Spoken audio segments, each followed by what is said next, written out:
नमस्कार दोस्तों, आप सभी का स्वागत है हमारी 5 मिनट्स अ डे सीरीज में, जिसमें हम छत्तीसगढ़ की सारी समसामयिकी को कवर करते हैं सिर्फ 5 मिनट में। तो चलिए आज का सेशन शुरू करते हैं। सबसे पहले है छत्तीसगढ़ और जापान के संबंधों के बारे में। तो जापान को लौह अयस्क की आपूर्ति कहाँ से की जाती है? तो बैलाडीला से की जाती है। बैलाडीला में लौह अयस्क की खोज किन्होंने करी थी? तो भूगर्भ शास्त्री डॉक्टर पी.एन. बोस ने की थी।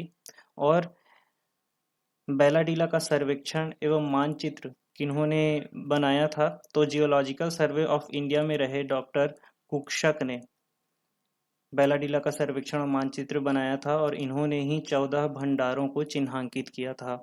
इन भंडारों के बारे में जापान को जानकारी कहाँ से प्राप्त हुई? तो डॉक्टर एउमेउरा, जो टोक्यो विश्वविद्यालय में प्रोफेसर रहे हैं, उनसे इसकी जानकारी प्राप्त हुई है। जापान में लौह अयस्क की आपूर्ति कौन से पट्टनम द्वारा की जाती है? कौन से पोर्ट के द्वारा की जाती है? तो विशाखापट्टनम द्वारा की जाती है। बैलाडीला से विशाखापट्टनम लौह अयस्क के ट्रांसपोर्टेशन के लिए सरकार ने किरंदुल विशाखापट्टनम रेल लाइन भी बनाई हुई है। नेक्स्ट है चर्रेमर्रे जलप्रपात। तो चर्रेमर्रे जलप्रपात कहाँ पर स्थित है? तो कांकेर के अंतागढ़ ब्लॉक में स्थित है। यह जोगीधारा नदी के द्वारा बनाई जाती है। और जोगीधारा नदी कहाँ पर बहती है?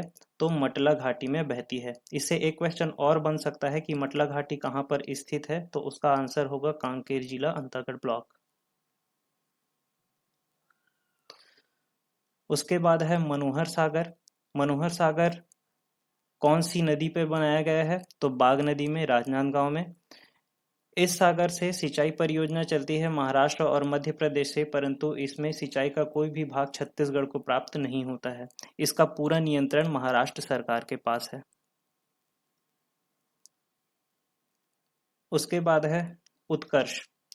उत्कर्ष क्या है? तो the institute of chartered accountants of India ICAI का 2 दिवसीय राष्ट्रीय अधिवेशन, जो पंडित दीनदयाल उपाध्याय ऑडिटोरियम रायपुर में आयोजित किया गया, उसका नाम उत्कर्ष है। यहाँ पर हमारे माननीय मुख्यमंत्री जी ने घोषणा करी है कि नवा रायपुर में world class centre of excellence बनाया जाएगा कॉमर्स के स्टूडेंट्स के लिए। नेक्स्ट है लिथियम अयस्क। लिथियम अयस्क रिसेंटली कहाँ पर खोजा गया है? तो कोरबा के मानगुरु पहाड़ी, राहा पहाड़ी और रामकछार पहाड़ी में। तो इससे एक क्वेश्चन और बन सकता है कि मानगुरु पहाड़ी या फिर राहा पहाड़ी या फिर रामकछार पहाड़ी कहाँ पर स्थित है? तो उसका आंसर होगा कोरबा। ऐसे ही अन्य अयस्कों के लिए सर्वेक्षण जारी है, जो छत्तीसगढ़ के लगभग 12 जिलों में सर्वेक्षण हो रहे हैं, और यह उसका लिस्ट है जो पत्रिका न्यूज़पेपर में दिया गया था। आप इसे रिफर कर सकते हैं। उसके बाद आता है हाइड्रो पावर प्लांट, जहां पर मंथन चल रहा है, और 5 हाइड्रो पावर प्लांट जो पंप स्टोरेज टेक्नोलॉजी से चलेंगे, उसको लगाने का। तो सबसे पहले स्थापित हाइड्रो पावर प्लांट के बारे में जानकारी प्राप्त कर लेते हैं। सीकासेर में पैरी नदी में गरियाबंद में बनाया गया है। 3.5 मेगावाट के 2 यूनिट यहाँ पे कार्यरत हैं। वैसे ही गंगरेल में महानदी में 2.5 मेगावाट की 4 यूनिट। उसके बाद हसदेव बांगो कोरबा, जो हसदेव नदी पर बनी हुई है, 40 मेगावाट की 3 यूनिट्स हैं। उसके बाद फिर मिनी माता बांगो परियोजना कोरबा में हसदेव नदी में है, जिसमें 0.8 मेगावाट की 2 यूनिट्स हैं। ऐसे ही प्रस्तावित हाइड्रो पावर प्लांट जो है वो हसदेव बांगो और सीकासेर में है, 1200 मेगावाट की। उसके बाद डांगरी और रौनी जशपुर में स्थित है, यहाँ पर 1400 और 2100 मेगावाट की हाइड्रो पावर प्लांट प्रस्तावित है। उसके बाद है कोटापल्ली डैम, बलरामपुर। ऐसे ही देश में भी hydro power plant working condition में है, कार्यरत हैं।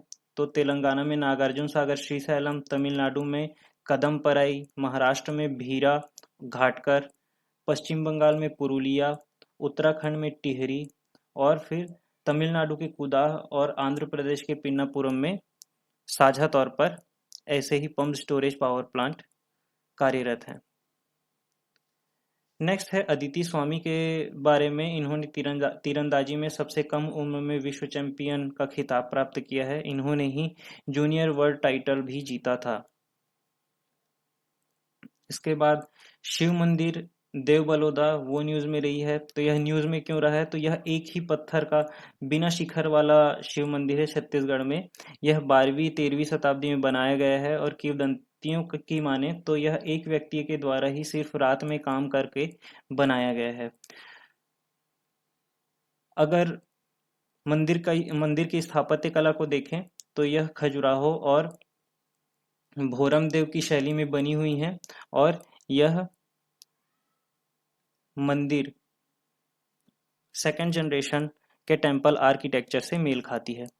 उसके बाद न्यूज में रहा है साइबर थाना। तो साइबर थाना साइबर क्राइम को रोकने के लिए 5 संभागीय मुख्यालयों में बनाया जा रहा है।